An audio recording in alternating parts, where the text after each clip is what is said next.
And welcome back to Sunday Square Off. Arizona Republican Party Chair Kelly Ward has some interesting ideas about how Republicans can get more power in Arizona, and it involves a little less democracy. After last week's elections in Virginia and Kentucky, Ward reacted on Twitter to the clout of urban and suburban voters in Democratic victories there. She asked, should we look toward an electoral college type system at the state level? That's a system that would give less populous counties more clout in picking an election winner. Now, here's why she favors a state Arizona electoral college.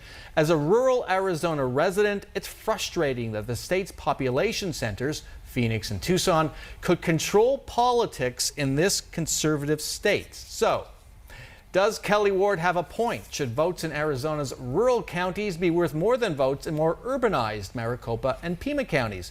And why is Ward picking on cities? Joining us to discuss all that and more in our left-right debate. On the left, Roy Herrera, an election law attorney for Democratic candidates and a former staffer on Capitol Hill. On the right, Nathan Sproul, Republican consultant at Lincoln Strategy Group and a former executive director of the state GOP.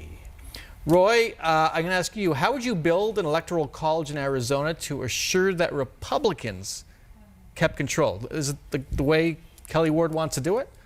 Well, I suppose you would build it such that, like an electoral college, like we have nationally, for example, where each state gets a certain amount of votes. In this particular situation, I suppose she would want all the rural counties to get one vote, and then Maricopa County and Pima, which have a zillion more people, will get one vote as well, and then somehow that would decide who, I guess, wins, I suppose, statewide elections. But the real answer is I wouldn't have an electoral college because an electoral college is inherently anti-majoritarian, anti-democratic. And you asked the question a minute ago about why she's picking on cities, and she's picking on cities primarily because they're democratic cities, and even the suburbs are becoming increasingly democratic, and so I think that's why she wants this change. And Nathan, I'm going to ask you to drop some history on us because there is a history here. Sure. In 1964, the U.S. Supreme Court ruled that districts had to be by and large the same size, because prior to that you could have 64 people in a district to one as a ratio, and they ruled that wasn't permissible anymore. And the irony of all of this conversation is that prior to that court decision ruling that said the ratios had to be almost 1-to-1 of district size, was that Arizona was a Democrat state. By making that ruling, the U.S. Supreme Court then shifted the power to Phoenix and Tucson, and back then that made the legislature a Republican legislature, and it's been a Republican legislature ever since. But now the worm has turned, and we talk about Maricopa really becoming the purple county as opposed to Arizona becoming a purple state. Is this a sign of fear, do you think? It's kind of strange she just put that out there. It's a unique idea to pontificate about on a Twitter feed when you're the chairman of the Republican Party. And really, I hope that what she starts focusing on is how do I raise money and mobilize activists for the presidential campaign and Martha McSally's Senate campaign. That's really what the chairman of the party should be doing. All right, and do you want to chime in? Well, I think it is because of fear. I mean, I think we've seen in the elections recently that suburban areas are becoming, in the Trump era at least, becoming more democratic. We've seen that in Virginia and Kentucky in this last week. And I think now that Maricopa County, which is one of the largest counties that was still a Republican county across the country, flipped last year to vote for Senator Sinema, Secretary of State Hobbs. If you lose Maricopa County, if you're a Republican, it's very hard to win statewide. And so I think that's what she's scared about. All right, it is a big deal, something we're watching closely. I want to turn now to last week's vote on declaring Tucson a sanctuary city. I mean, it went down in flames. 71% of voters in that Democratic city rejected it. How surprised were you by that landslide?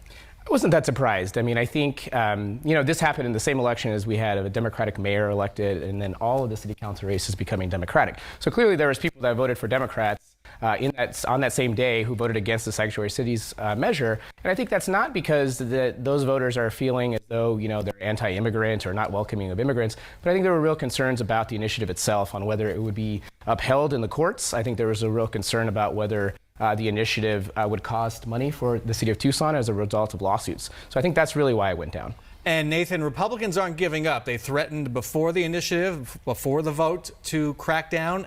And John Kavanaugh and some of his colleagues want to crack down again. Should they just put that crackdown into law. Should they keep going? Sure, they should, because here's what Mayor-elect Romero said. She didn't oppose the concept of a sanctuary city, which let's define what that is. That's primarily where local law enforcement, if through constitutional means ascertain that someone is here illegally, they're supposed to cooperate with federal law enforcement. A sanctuary city, the local law enforcement says we're not going to cooperate with federal law enforcement when it comes to immigration policy. Mayor-elect Romero said, we want to be a sanctuary city, but we don't want to call it a sanctuary city, because if we call it a sanctuary city, then the state of Arizona won't fund us at the levels that they should be funding us. So really what she was arguing for is, let's not say what we do, let's just keep on doing it. That was her logic. And the populist liberals exposed a huge loophole where a lot of cities in this state, Phoenix among them, are practicing sanctuary city policies but not calling it sanctuary city policies, so they're a de facto sanctuary city. All right, very interesting. Something else to watch. When we come back, we're staying in the old Pueblo.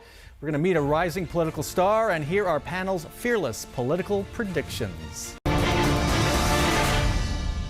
And welcome back to Square Off. Regina Romero could be a political star in the making. The three-term Tucson councilwoman won election last week as the first Latina and first woman to serve as mayor of Tucson.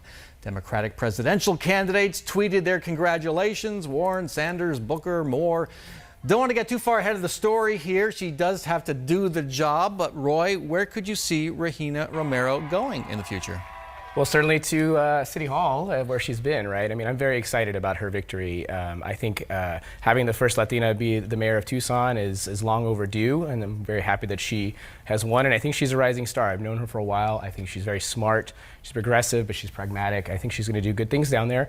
And then who knows? I mean, if we're looking way in the future, when we have a redistricting here and seeing what happens with our congressional members, I can see something interesting happening there as well. But Raul very Grijalva's excited. seat, perhaps? He might be retiring sometime soon. Yep.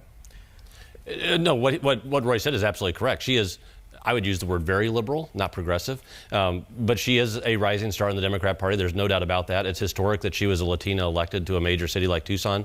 Arizona should be very proud of itself that we've been able to usher that new era in.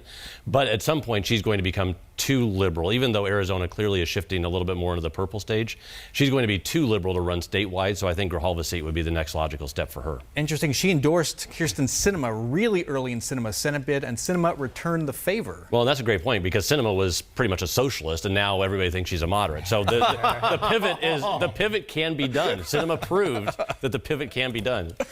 All right. All eyes on the U.S. Supreme Court Tuesday. The fate of the Dreamers in the hands of the 9 justices. They're going to hear the legal challenge to President Trump's order entering the Deferred Action Program that shields undocumented immigrants brought to the U.S. as children.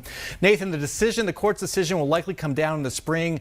Do Republicans, during the midst of a presidential race, do Republicans want the court to throw it out or want the court to keep DACA alive in some way? I don't know what. If I was running for office, I don't know what I would think politically about it, but I know what I think about it morally. And DACA should be the law of the land. That is something that Republicans and Democrats should be able to agree on. In most cases, these are children who came. They may be adults now, but they were children when they came. They didn't make the decision to break the law. Many of them have served in our country and given, in some cases, extreme sacrifice for this country to serve in the military. We should be honoring those folks. That should be the law of the land. And that should be a bipartisan agreement that Republicans and Democrats can reach. But probably won't, at least based on history. Yeah, I mean, I quickly, completely echo everything that Nathan just said. I completely agree. From a moral perspective, from an American values perspective, DACA should be the law of the land, and these people should become citizens. I mean, it shouldn't even just be about them getting status.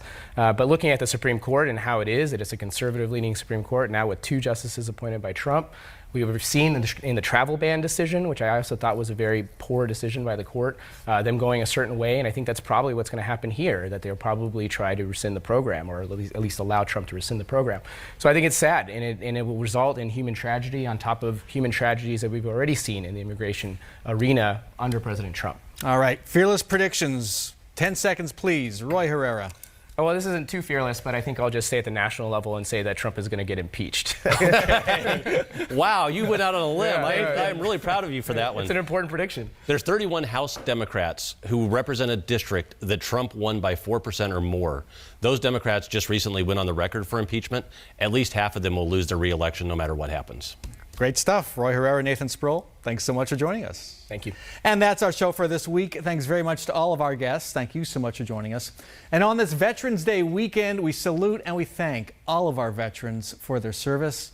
See you back here next weekend for another round of Sunday Square Off.